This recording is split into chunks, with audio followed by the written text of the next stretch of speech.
Hi అండి, welcome to our channel. ఈ రోజు మీ అందరి కోసం ఒక స్పెషల్ ఐటమ్ అయితే చూపించాలనుకుంటున్నాను. మినపపిండి అప్పడాలు చేసిన వాళ్ళు ఎవరైనా సరే ఈ ఐటమ్ అయితే అస్సలు మిస్ కాకండి. మీరు గనక మినపపిండి అప్పడాలు చేసేటప్పుడు ఒక్కసారి టేస్ట్ చేశారంటే మళ్ళీ మళ్ళీ తినాలనిపిస్తుంది, అంత టేస్ట్ గా ఉంటుంది. మేమైతే ఎప్పుడైనా మినపపిండి అప్పడాలు చేసామంటే ఖచ్చితంగా ఈ ఐటమ్ అయితే చేసుకొని తినవలసిందే. మరి ఆలస్యం చేయకుండా వీడియో ఏంటో చూసేద్దాం రండి. ఈ మినపపిండి అప్పడాలు చేసేటోళ్ళు ఎవరైనా సరే ఖచ్చితంగా పచ్చి అప్పడాల ముద్దను తినడానికి ఎక్కువగా ఇష్టపడుతూ ఉంటారు కదా. దీంతో పాటు ఈ పచ్చి అప్పడాల ముద్దని చిన్న చిన్న అప్పడాలుగా చేసేసి కట్టెల పొయ్యి పైన కాల్చుకొని తింటే భలే టేస్ట్ ఉంటుంది.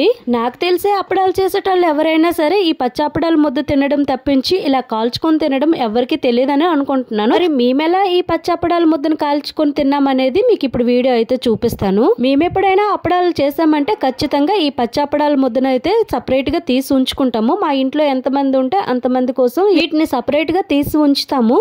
అప్పడాలన్నీ చేసిన తర్వాత చివర్లో వీటిని ఈ విధంగా చిన్న చిన్న అప్పడాలుగా అయితే ప్రిపేర్ చేసుకుంటాము. మీరు గనక వీటిని ఒక్కసారి టేస్ట్ చేశారంటే, ఎప్పుడైనా మీరు అప్పడాలు చేశారంటే ఈ ఐటమ్ అయితే అస్సలు మిస్ కారు, అంత టేస్ట్ గా ఉంటాయి. మీకు గనక కట్టెల పొయ్యి ఉంటే ఖచ్చితంగా ఈ చిన్న అప్పడాలని కట్టెల పొయ్యి పైన కాల్చుకొని తినండి. మేమైతే ఎప్పుడు కట్టెల పొయ్యి పైన కాల్చే వాళ్ళము. ఈసారికి ఏంటంటే టైం లేక మేము స్టవ్ పైన అట్ల రేక్ పైన కాల్చుకొని తింటున్నాము.